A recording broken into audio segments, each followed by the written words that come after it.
네, 안녕하십니까. 좋은 기업 소개 전문 채널 빨강 더블 체크맨의 곽 부장입니다.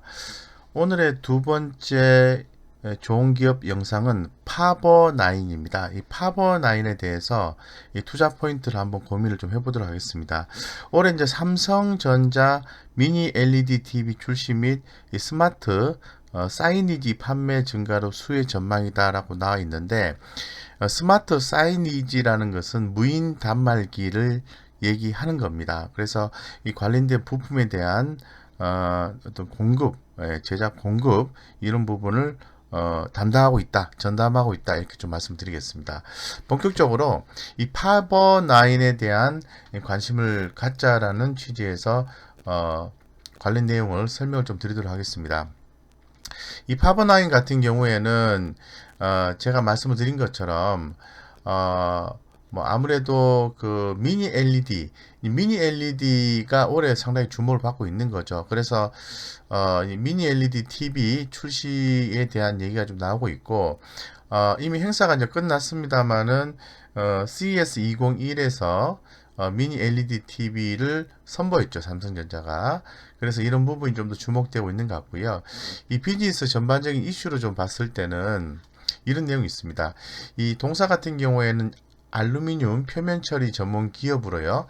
이 삼성전자의 TV, 생활 가전 등의 외관을 담당을 하고 있습니다. 그래서 뭐 최근 가전제품 선택에 있어서 이 디자인이 중시가 되면서 이 고급화, 이미진 메탈 적용 비중이 높아지고 있다는 부분이 바로 파버나인한테 긍정적이다라고 말씀드릴 수 있는 거죠. 그래서 이 동사의 표면 처리 기술은 이 프리미엄 제품에 주로 적용되어 매년 ASP가 상승을 하고 있습니다. 그래서 올해에는 삼성전자의 미니 LED TV 출시 및 비대면 시대에 도래한 스마트 사이니지 수요가 급증할 것으로 예상되기 때문에 올해 어닝 서프라이즈가 좀 기대가 된다. 실제로 가봐야 되겠죠. 하지만 이제 어닝 서프라이즈가 상당히 좀 기대가 되는 이 기업이다라고 말씀을 드릴 수 있을 것 같고 최근에 코스닥 시장이 이 변동성이 하방으로 좀 나오고 있는 상태에서 조정시마다 모아간다면은 뭐 긍정적인 성과를 수익 성과를 볼 수 있는 것이 아닌가 이렇게 좀 생각해 볼 수 있을 것 같습니다. 그래서 투자 포인트에 대해서 한번 고민을 좀 해보겠습니다. 이 국내 최고 수준의 다노 다이징 기술을 개발함으로 인해서 지난 10년간 삼성전자의 알루미늄 외관 이런 뭐 소울 밴드로서 유지 중에 있고요. 제가 긴 말씀을 드린 것처럼 그 표면 처리 기술은 이제 가전뿐만 아니라 뭐 의료기기 분야라든가 뭐 자동차, 우주항공 이런 부분이 계속해 적용이 될 수가 있습니다. 있기 때문에 어, 상당히 그 앞으로 성장성이 있다고 말씀을 드리고 2015년도부터 삼성전자가 스타벅스, 맥도널드에 이 공급 중인 무인 단말기가 있습니다. 그게 바로 스마트 사이니지인데요. 이 사이니지의 외관 부품을 전담하고 있습니다. 그래서 이 스타벅스, 맥도날드에서 최근 매년 신설되는 매장 중 40%가 드라이버 스루 매대를 포함하고 있기 때문에 이 무인 단말기 수요 가속화가 예상이 된다는 거죠. 더불어서 해외 쪽의 생산기지 이전 효과도 온기 반영 된다라고 볼 수 있을 것 같고 의료기기 등 이익률 높은 제품 매출 비중 확대로 뭐 사상 최대 실적이 나오지 않을까 보고 있는데 이 해외 쪽의 생산기지 이전은 베트남입니다. 예, 그래서 이러한 투자 포인트를 갖고 있다. 라고 좀 말씀을 좀 드리겠습니다. 그래서 현재 지금 뭐 PER이 한 15배가 안 되는데 만약에 15배를 적용하게 되면은 뭐 해당 적정 주가는 뭐 1,500원을 제시를 할 수가 있을 것 같은데 지금 가격이 5,000원대니까 앞으로 중장기적으로 대응을 해보신다고 하면은 좋은 성과가 날 수 있는 가능성이 높은 기업이지 않겠나 이렇게 좀 생각하고 있습니다. 그래서 현재 지금 주주 현황을 보면은 이재훈의 이인이 한 30% 정도 보유를 하고 있고요. 그리고 매출 구조를 보면은 TV 디지털 사이니지 이런 데 40%입니다. 그리고 글로벌 가전 쪽으로 해서 12%이기 때문에 상당히 높은 비중을 차지하고 있고 의료기기 쪽에도 이에 관련된 부분이 진행되고 있다고 말씀드리겠습니다. 매출액의 전반적인 추이를 봤을 때는 매년 증가가 되죠. 2018년도부터 보면은 뭐 각각 1124억, 1036억, 작년에 1381억 평이했죠. 근데 올해 같은 경우에는 1620억 이렇게 해서 상당히 큰 폭으로 증가할 수 있다라고 볼 수 있을 것 같은데 그 중에서 골고루 성장을 합니다. 골고루 성장을 하는데 그 중에 가장 많이 전년도 대비해서 성장할 수 있는 것은 뭐 TV, 디지털, 사이니지 이런 부분이다. 사이니지는 아까 말씀드린 것처럼 무인 단말기를 얘기하게 되는 거죠. 이거 외에도 다 성장성이 비슷합니다. 글로벌 가전도 있고요. 어쨌건 영업이익이 전년도 대비해서 한 49.5% 정도 증가하는 걸로 이렇게 이제 분석이 되고 있는 기업이라고 말씀드릴 수 있을 것 같아요. 그래서 제가 좀 이해의 편의를 위해서 간단하게 주요 제품 사진을 좀 가져왔는데요. 요런 부분입니다. 메탈 개념이 나오게 되는 거죠. 그래서 여기 또 그 스타벅스 맥도날드에서 이거 다 아실 거예요. 예, 요렇게 무인 단말기 요런 부분들 외관을 담당하고 있는 기업이 파버나인이다라고 말씀드리겠습니다. 삼성전자 연도별 TV 판매량을 좀 가져왔는데요. 이 꾸준히 올라가고 있죠. 네, 그래서 지금 뭐 2020년 3분기 기준에서 뭐 시장 점유율을 좀 보면요. 삼성전자가 23.6%, LG전자가 11.6%예요. 그렇기 때문에 이 삼성전자의 TV 판매량이 증가하게 된다면은 아무래도 외관, 외부, 표면 처리를 해야 되기 때문에 이 파버나인의 효과가 상당히 필요하다, 기술이 필요하다 이렇게 말씀드리겠습니다. 그래서 이 글로벌 디지털 사이니지 시장 규모, 즉 무인 단말기 시장 규모는 계속해서 성장하고 있다고 말씀을 드릴 수 있을 것 같고 이 파버나인의 실적도 2018년도에서 2019년까지 빠졌습니다만 최근에 좀 이렇게 실적이 개선되는 모습이 연출되고 있다라고 말씀을 좀 드리겠습니다. 그래서 현재 지금 뭐 기존에 이제 파버나인 같은 경우에는 인공호흡기와 관련된 언택트 수혜주로 이 턴어라운드가 기대가 된다라는 과거에 좀 기사가 있었는데 현재 지금 주목하는 것은 이 언택트 시대의 인공호흡기 이 파버나인도 주목된다 이런 개념보다는요 제가 좀 말씀을 좀 드린 것처럼 이 의료기기 제조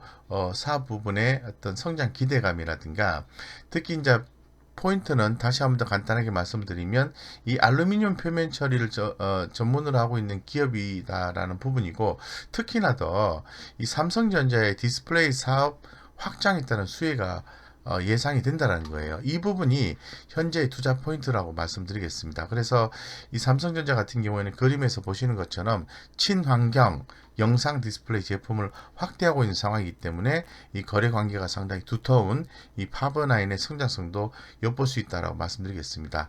제가 미니 LED TV 출시 예정이라고 말씀드렸었고요. 그래서 결론적으로 이제 파버나인은 이 국내에서도 성장을 하고 해외 쪽 글로벌 에서도 또 무인 단말기 또 고성장이 기대가 되기 때문에 이런 부분 표면 처리 기술이 필요한 이런 부분이 이런 부분 다 작용을 합니다. 그렇기 때문에 이 파버나인의 성장성은 예상이 된다.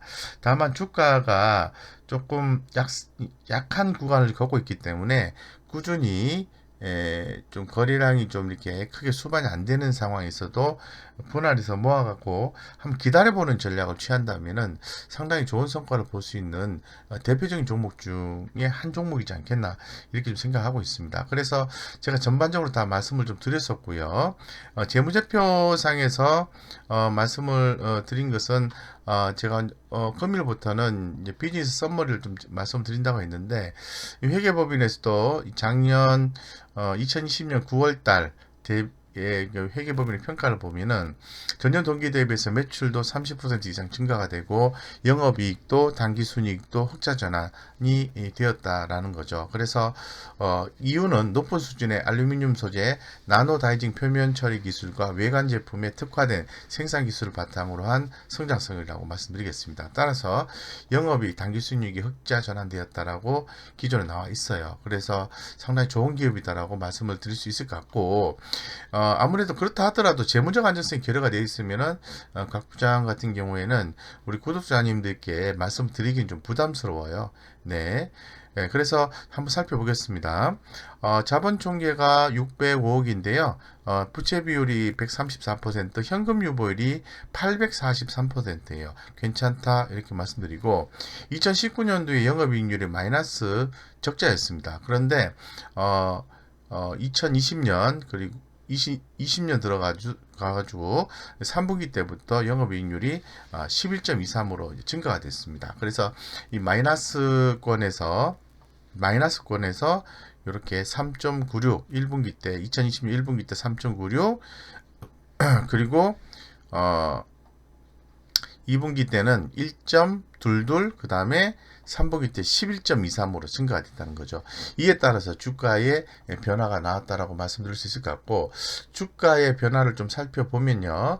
현재로서는 뭐 단기적인 상승 추세가 없는 구간을 해석할 수 있어요. 제가 이제 기 말씀드린 것처럼 2020년 작년에 실적이 좀 개선됨으로 인해서 주가가 이렇게 한번 좀 긍정적인 모습을 좀 보여줬다가 뭐 지속적으로 이렇게 주가가 가격 조정이 나왔습니다. 그래서 현재 기술적으로 봤을 때는 단기 상승 추세가 없는 구간으로 좀 판단되고요.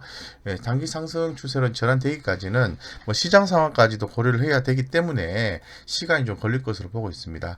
뭐 중장기적으로도 뭐 하락 추세가 이어지고 있지만은 추세의 반전이 나타나기 전까지는 분할해서 끈기 있게 대응해서 모아가는 전략을 취하자라고 말씀드리고 뭐 수급적인 현상이 좋진 않아요. 외국인과 기관들의 수급이 좋지가 않은데 최근 이제 기관 투자가들의 한 달 동안에 약간 터치가 좀 들어왔다 정도만 좀 말씀드리고요. 이 거래량이 터지는 시점에 한번 대응을 해보셔도 수익 관점이든 뭐 중장기 관점이든 대응을 해보셔도 뭐 괜찮지 않나 이렇게 생각하고 있고 마지막으로 차트 흐름 보겠습니다. 항상 말씀드리죠. 차트라는 게 후행적이라서 당장 뭐 말씀드리긴 편하지만은 실제로는 그거 보고 진행하시면은 힘든 구간이 있어요. 그래서 현실적인 부분을 고려해서 말씀을 드리면 아무래도 작년에 코로나19로 인해서 3월 23일 날 저점 형성했죠. 2,100원. 그 다음에 작년 8월 31일에 7,500원까지 무려 3배 이상 이렇게 주가가 상승한 바가 있습니다.